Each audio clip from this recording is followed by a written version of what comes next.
Otito dịrị Jesu. Tata bụ ụka nke 14 n'oge na-adanyeghị n'emume afọ nke mbụ na-arọ ụka. Igbo Catholic Community ji obi aṅụrị ekele ezinụlọ anyị niile na ndị niile anyị na ha ga-achụ aja Maasị tata. N'aja nke Maasị tata,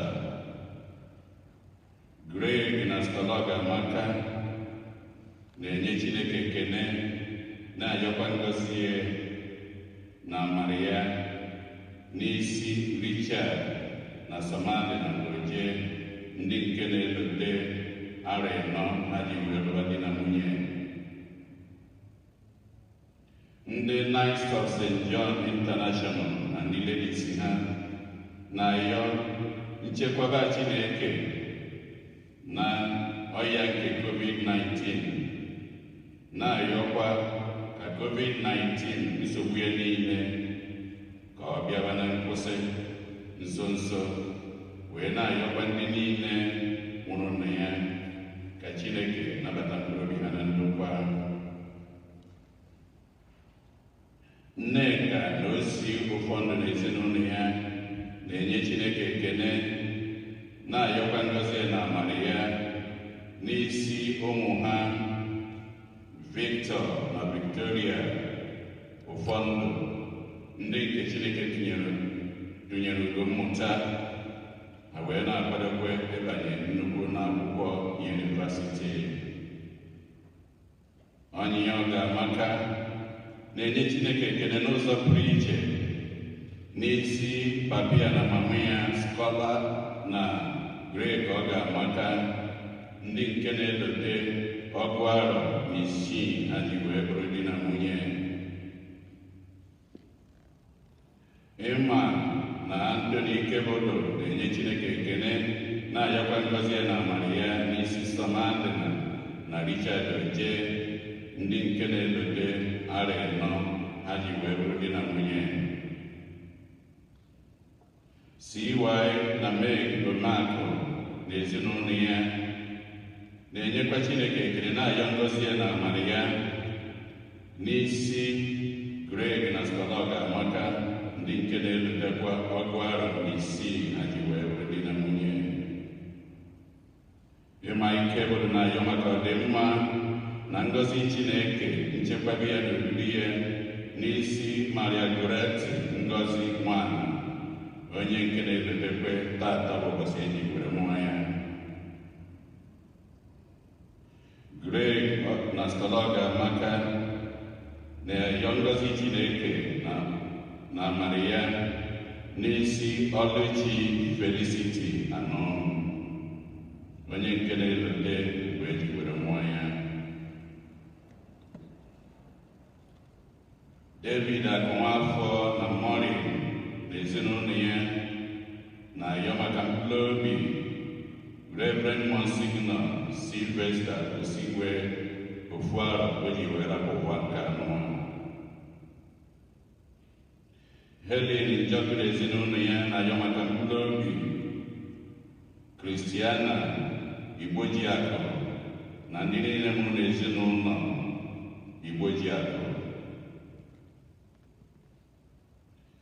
Emilia Ọnụọra na-ayọ maka mkpụrụ obi Papia Alphonsus Ọzọemena Ụgwọ.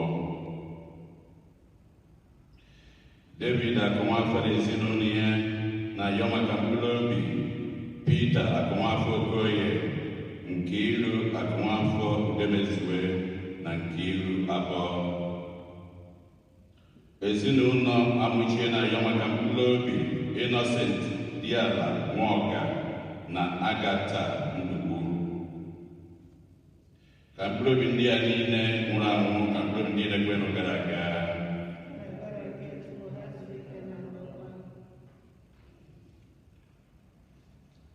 onye isi nchụaja na aja nke Maasị tata bụ ụkọchukwu anyị Peter Umeobi, Jude Umeobi. Kịta ka anyị were aṅụrị n'okwukwe tiekọta ọnụ na okwukwe.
ụmụnna ka anyị kparịsị nwa anyị nke ọma maka dịka emume nke Yukarịstịa site na ihe ọmụma odudu na nchịkọba nke Chineke.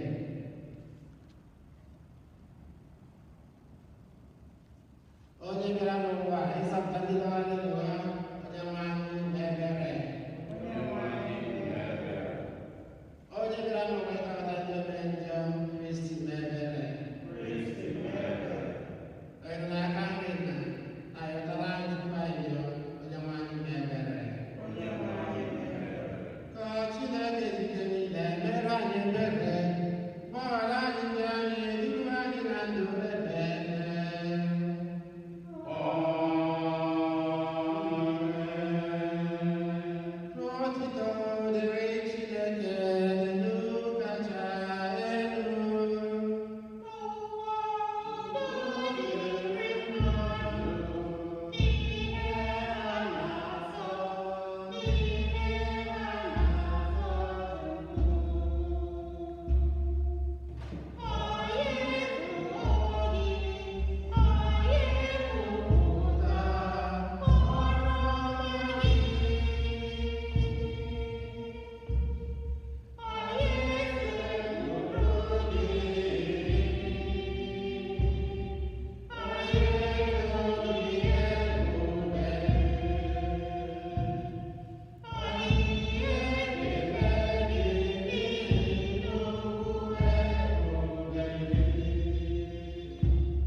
niile nke ụwa. Okwu nke Osebụrụ.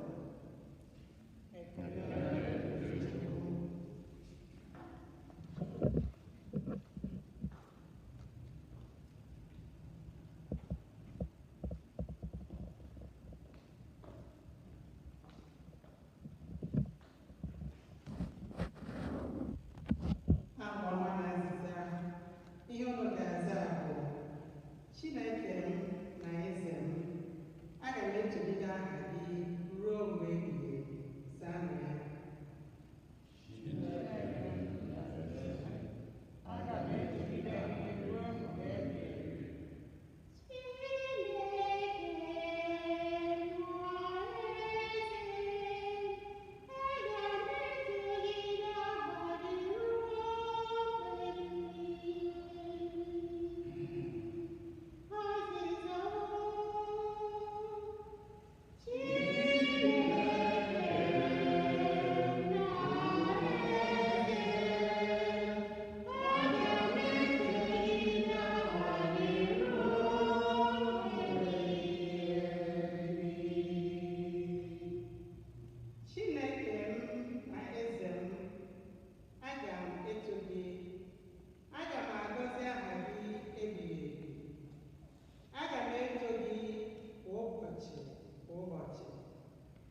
ndị oke mmụta na oke aghụghọ ka igbonyerela ụmụntakịrị na-amaghị ihe.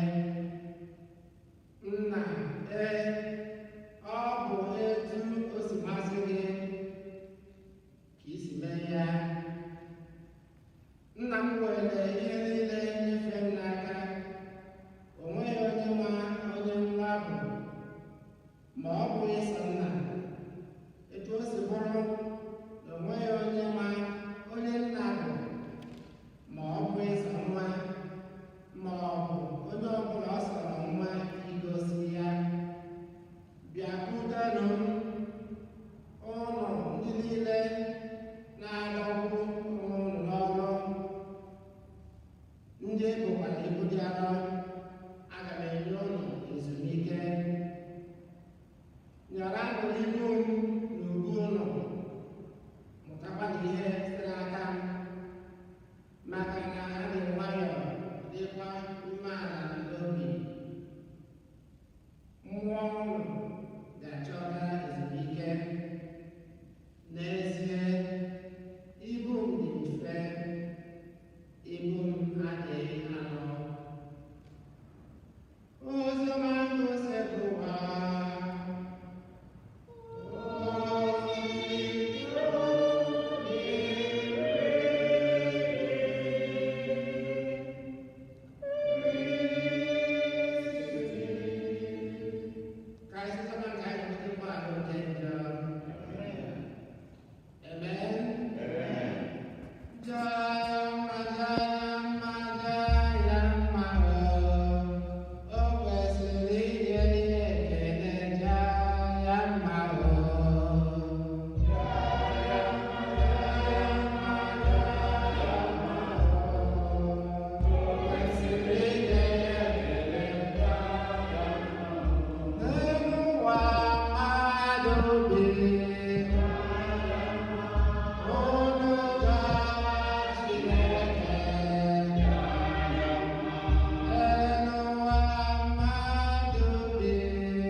Na-agwa anyị maka inwe ọṅụ n'ime Chineke.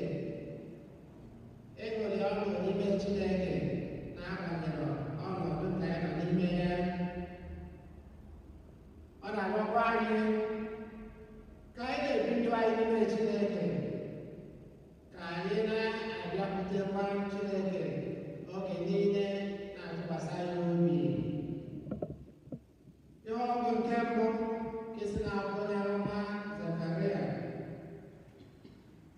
dị ka ụdị ọgụgụ anyị na-agụ mgbe anyị na-akwado maka ọbịbịa nke nzọpụta oge Advent, mgbe anyị na-akwado maka ọmụmụ Kristi. Ihe ọbụla wee na-asị anyị ka anyị ṅụrịa ọṅụ maka onye nzọpụta gaji ịbịanụ. Anyị ga-ajụzi onwe anyị, kedu ihe pụtara bụ ka anyị ṅụrịa ọṅụ, ma n'ihi gịnị eji asị anyị ṅụrịa ọṅụ? Ọ na-asị anyị maka onye nzọpụta gaji ịbịanụ, maka ihe dị iche iche onye nzọpụta ga-eweta. Onye nzọpụta ga-ekwusa maka udo. Ọ ga-ezi ozi ọma, ọ ga-ezi ozi nke Chineke, ọ ga-ekwusa ozi ọma. Anyị ma na ozi ọma nke Kristi bụ maka ihe niile mara mma, niile dị mma. Ọ bụ ozi ọma nke udo, ozi ọma nke ime omume ọtọ, nke eziokwu, ozi ọma nke ndụ. A gwara anyị na oziọma nke Jọn 10:10 na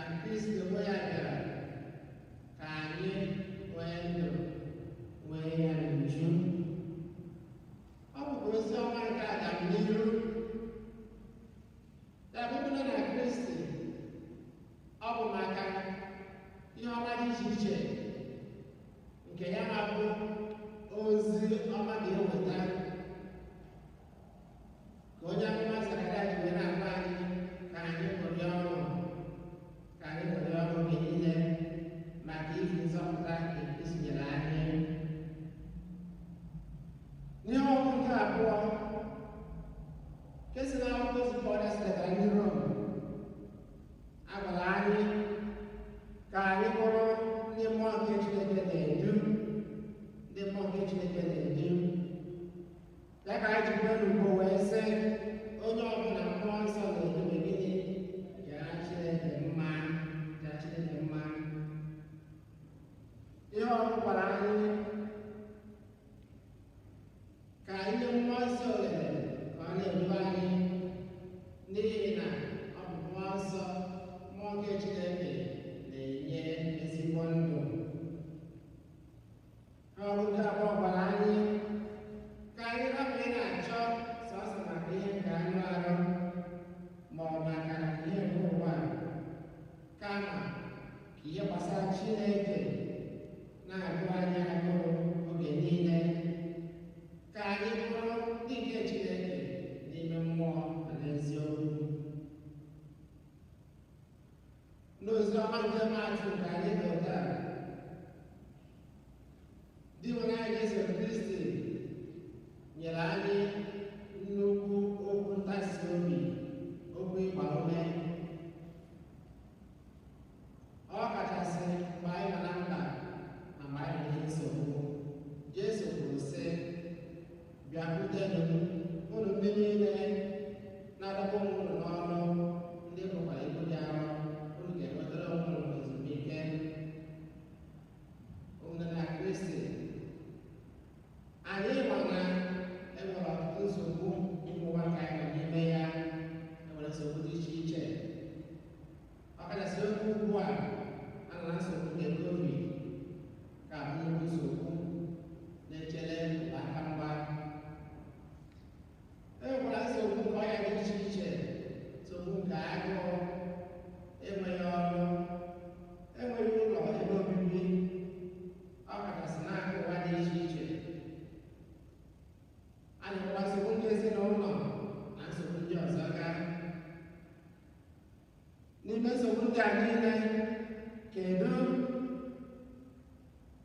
onye anyị ga-atụkwasị obi? Kedu onye anyị ga-agbanyekwu?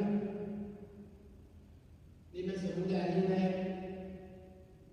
di nwere anyị Jesu Kristi onye na-agba ya ụbọchị taa ka anyị bịakwute ya, na ya ga-enye anyị ezumike. Nke a bụ nnukwu okwu nkasi obi, okwu ịgba ume enye anyị. Ya bụ ka ihe na-amasị ụbọchị taa maka amara, ka anyị nwee ike ị na-enwe ntụkwasị obi n'ebe Chineke nọ, ma ọ dị mma ma ọ dị njọ, na-enwe ntụkwasị obi oge niile. Anyị na-emekwa n'ụbọchị taa ka Chineke na-agọzi anyị ma na-echekwaba anyị site na Kristi onye nwe anyị. Ka anyị kwụsie ọtọ kwupụta okwukwe anyị.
ọchịagha na ndị na-egbochi ọkụ ọgbụgba ka Chineke chekwaa ha ma dulata ha n'ụlọ ha n'udo na-enweghị nsogbu ọbụla.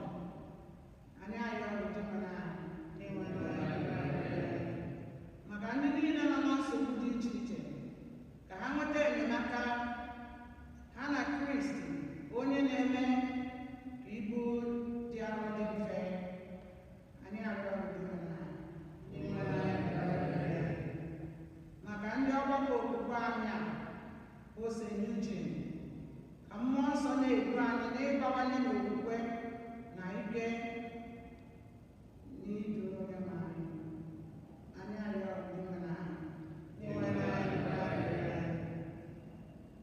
maka ndị nwụrụ anwụ, ọkacha ndị anyị na ha na-echeta n'ụzọ pụrụ iche na Maasị taa, ndị nwụrụ n'ọgbakọ anyị na ọdachi dị iche iche ka ha keta oke na ebere Kristi. Anyị arịọ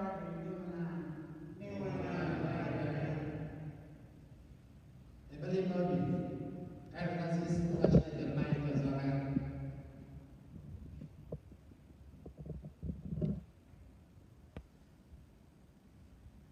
Chineke onye ebere, anyị bụ ụmụ gị mgbe mba anyị iche iche bịadịrụ gị, mana anyị kwupụtara na anyị bụ n'obi ọ bụ gị ma mba anyị niile, dịka anyị na ya nyere anyị karịa ka anyị pụrụ ịyọ site na Kristi onye nwe anyị.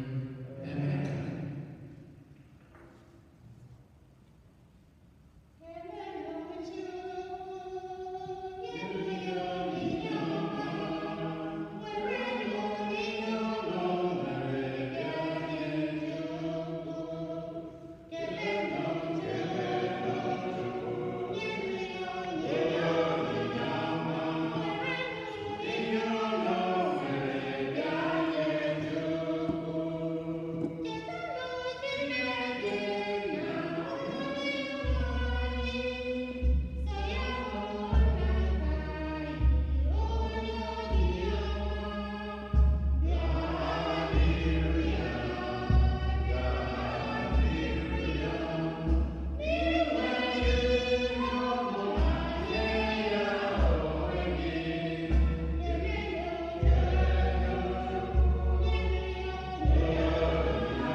obibi nke okwukwe anyị na-eme ugbu a.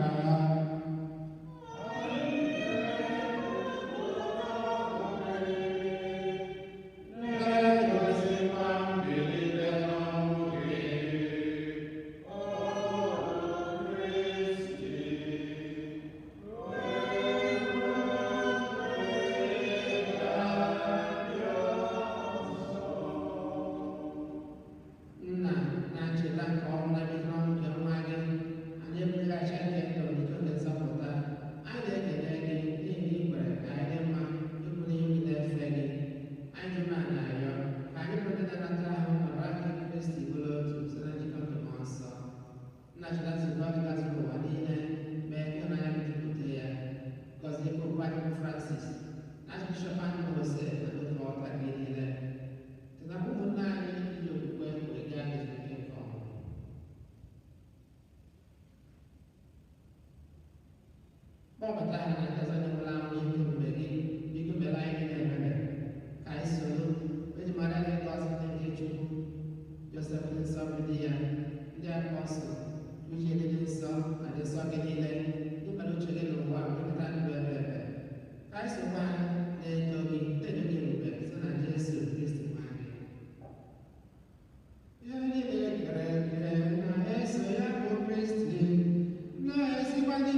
ekpere nnata oriri nke mkpụrụ obi.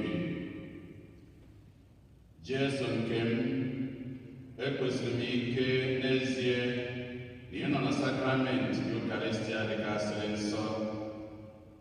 Ahụrụ m gị n'anya n'obi m niile karịsịa ihe niile. Maka ihe ịhụnanya nke a, njọ m niile na-ewute m n'obi nke ukwuu. Arịọ m gị mgbaghara maka ha niile. Ọ na-agụsi m ike n'obi ịnata gị. Ebe m enweghị ike ịnata gị n'ezie ugbu a, biko batụnụ n'ime obi m ka ị bụrụ nri nke mkpụrụ obi m. Ejikọ mmụọ m ọnụ na nke gị ugbu a. Ekwekwana ka m kewapụ onwe m n'ime gị. Amen.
ka anyị lee ahịhịa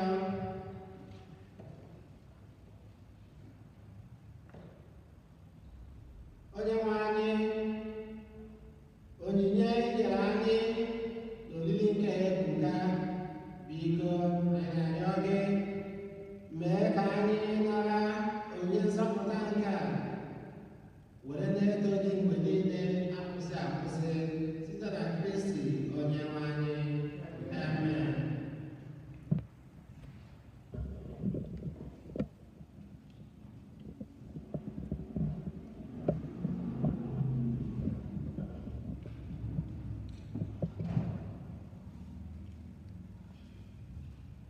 Anyị nwere obere ọkwa onemone anyị na-eletara anyị niile envelopu anyị ka anyị nwee ike na-eyuzi ya.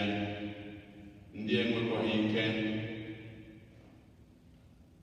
ịchọ ịbịa na parish ebe anọ tinye envelopu tinye ya na mail, nke ka mfe ijee na webụsaịtị anyị bụ steugenieparish.org, steugenieparish.org. Sent to St. Eugene Parish, no space.org. Onye bụ webụsaịtị anyị. Ije ebe ahụ jee nye onyinye nke gị. Ọ bụghị ije tụfuo stampụ, ọ bụghị ịchọ ọma ndị post ọfisi ma jere eje. Ọ bụrụ ọkọnọ gị ma isi ka ị gbafuo fuel bịaba ebe ahụ mụta anyị. Ịchọ ka ọ dịrị gị mfe ijee na webụsaịtị. Ịchọkwa na ịkpagharị akpagharị ime ebe a tinye. Ịchọ ka inye ya na be gị wepụtara ya ndị mee ha mmadụ were jebe. Wee na-elotekwa ka anyị niile ka anyị na-ekpesa ekpere ike n'oge ugbu a maka na ka o si aga COVID-19 na California imeghe news oge niile ọ na-agbago agbago, onweghị ebe ọ na-agbadata na steeti nke anyị nọ n'ime nya na-ege news asịsị ndị niile nọ na California, unu bịa New York ma ọ bịa New Jersey, East Coast, ijegodo ebere quarantine for 2 weeks before ihe ejebezi ebe ihe eje na East Coast. Mana be anyị mana o nwere ka o si wee dị ọ ka na-agbago. Onye akpatara anyị ka ji were nwayọọ were na-eme ihe anyị aka ụka ka anyị si aka ya. Ọ bụrụ na ọ gbasasị ya oge ya asị na ọ dị na mfe na obenatana, ọ na-agụ anyị nnukwu agụụ ichigha azụ n'ụlọ ụka ebe a wee na-elutere anyị niile anyị ma iwu niile kwuru ka anyị na-eze. Biko ka anyị na-eze ya ka iwu si wee kwu. O nwere ndị oyi alụga ike ọsịma nkụ mba na mma ejikwa ya ọma na ọ bụrụ ka esi eme na ọya amụ ama emekwa anyị.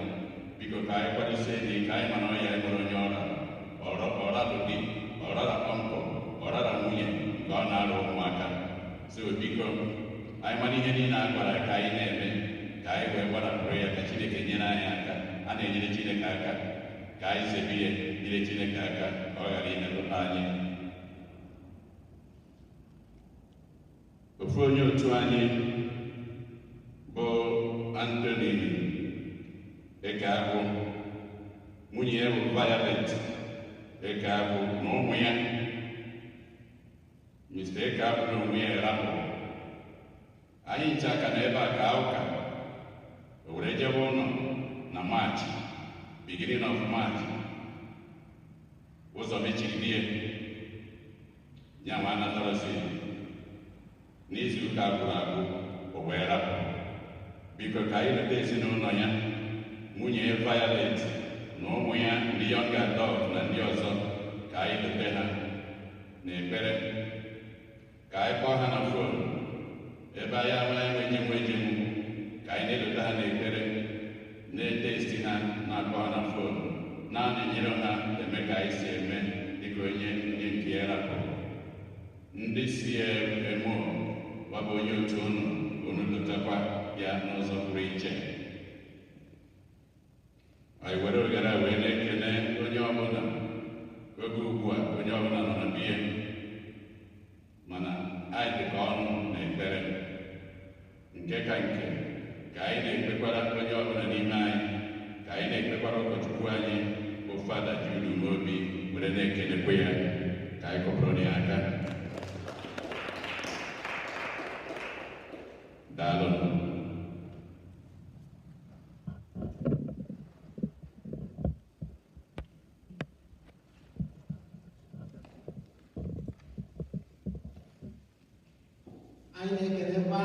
arụsị anyị niile ya na ndị niile nọnyere anyị na jamasị ụbọchị tata wee na-ayọkwa maka ngọzi mgbaziri n'otuto nke Chineke isi anyị ncha site na Kristi onye nwe anyị. Amen.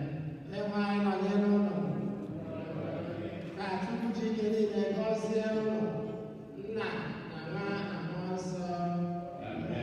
Misa akwụsịgo anyị gaba n'udo.